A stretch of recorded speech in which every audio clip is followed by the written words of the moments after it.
Thank you for tuning in. This is the Voices Chorale, and this is Bliss Michelson, who's announcer on WWFM radio and has played with us before Lord Nelson Mass in A Warm Temperature, and Mozart Requiem and other pieces, so we're really happy to have him here to speak with us about Scandinavian music. And several people have questions, but I'll ask the first one. So Bliss, when I first came to this area in 1985, I was thrilled that there was a classical station, for one thing, in the area, and then I was listening to the music, and so often in the morning times there would be music from Finland or Sweden or Norway, you know, more than once. And I thought, who is this that's promoting Scandinavian music? So how did that happen? Well, I got here in 1992, so I started programming it as quickly as I could. I come from a Swedish background. My father's side of the family is all Swedish, and so intermingling with a lot of that family was the first influence.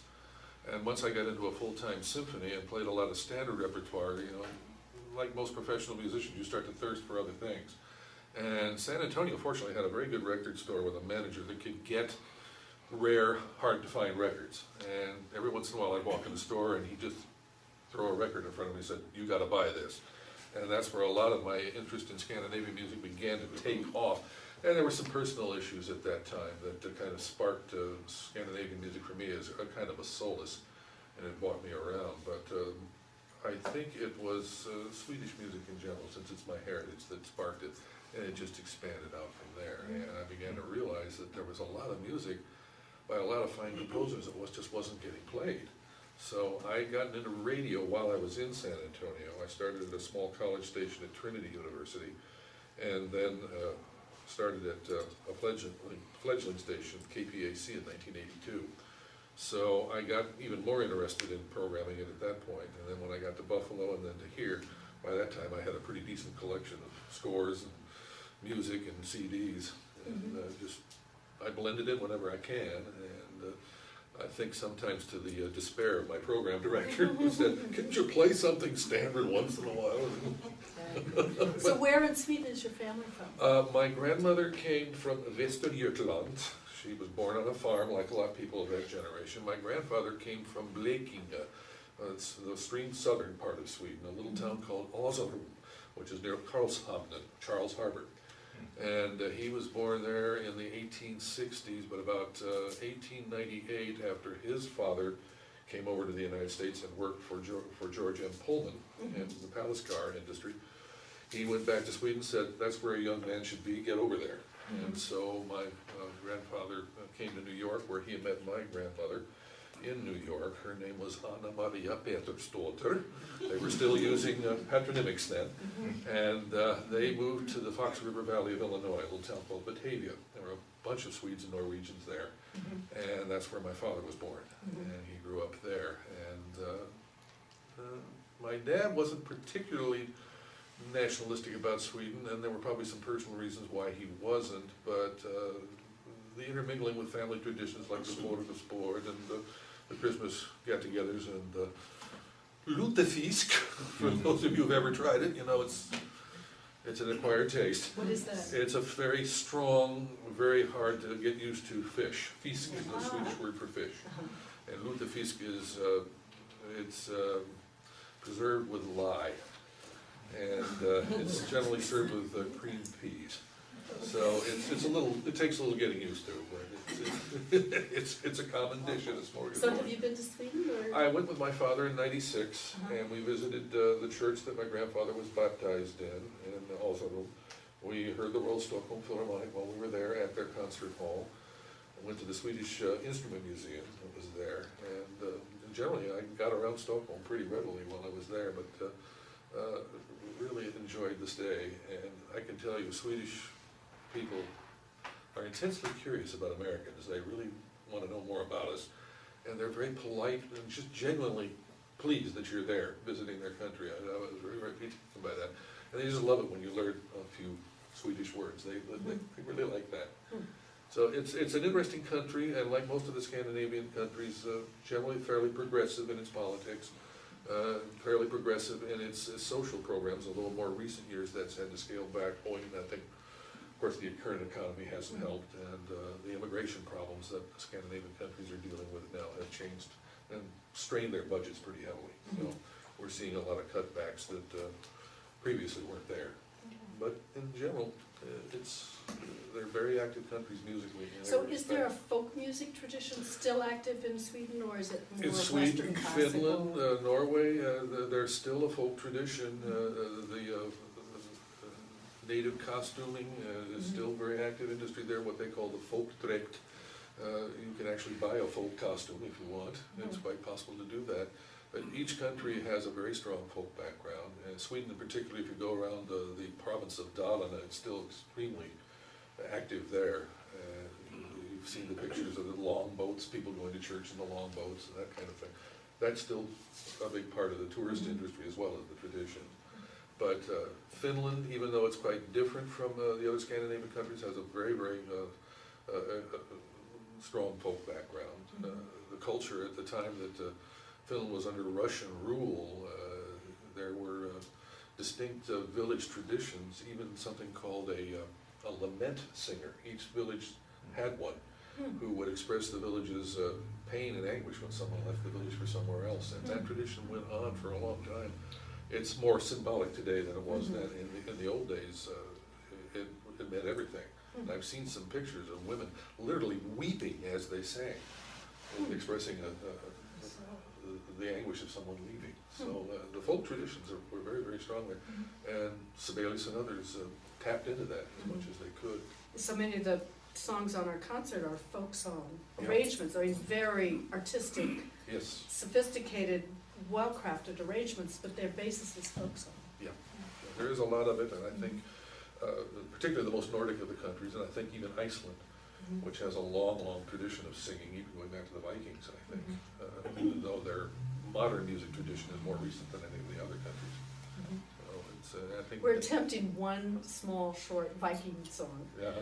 Yes, with drums and cymbals and drone on the fiddle, so we'll see how that goes. Iceland is unique because its language is virtually unchanged from Old Norse. In fact, there's even a committee in Iceland that forms new Icelandic words because they want to keep the language pure. And there was a time when, I think it still exists, where Western television wasn't allowed one day of the week.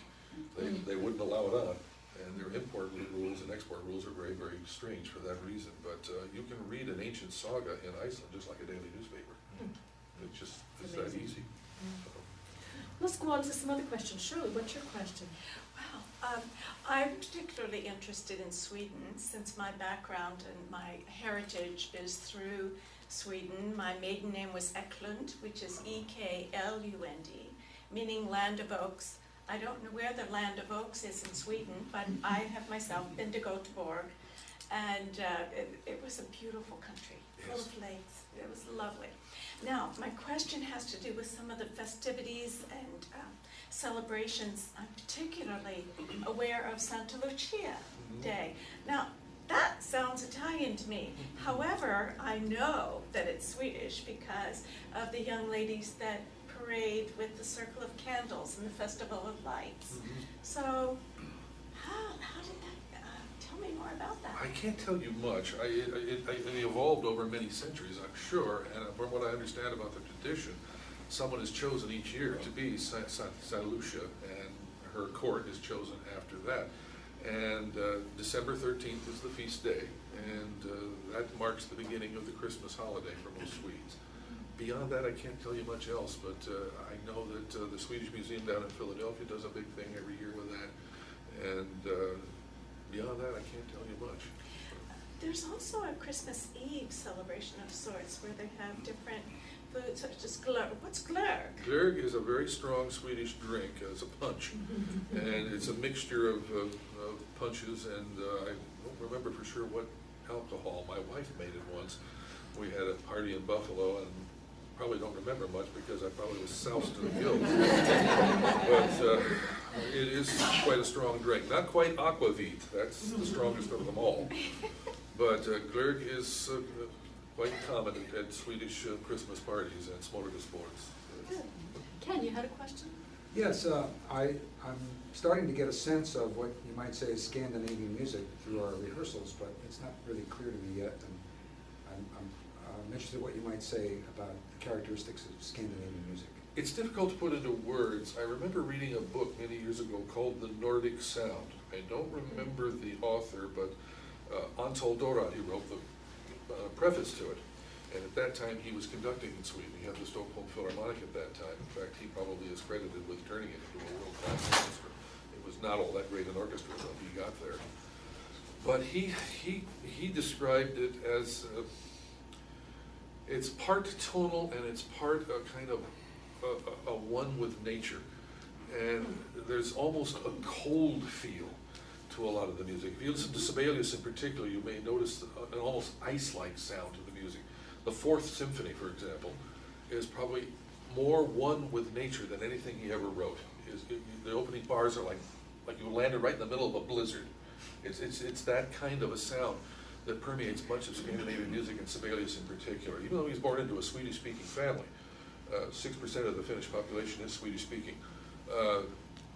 It's just the way he voiced his winds, the way he voiced his brass, and the way he handled his strings. He found a way to orchestrate what he believed was a true Nordic sound. He had a Russian influence. If you listen to the first two symphonies, they sound Russian influence. But by the time he gets into the third symphony, he's becoming almost minimalist in some ways. And the final symphony, the seventh, he did complete an eighth, but it was never premiered.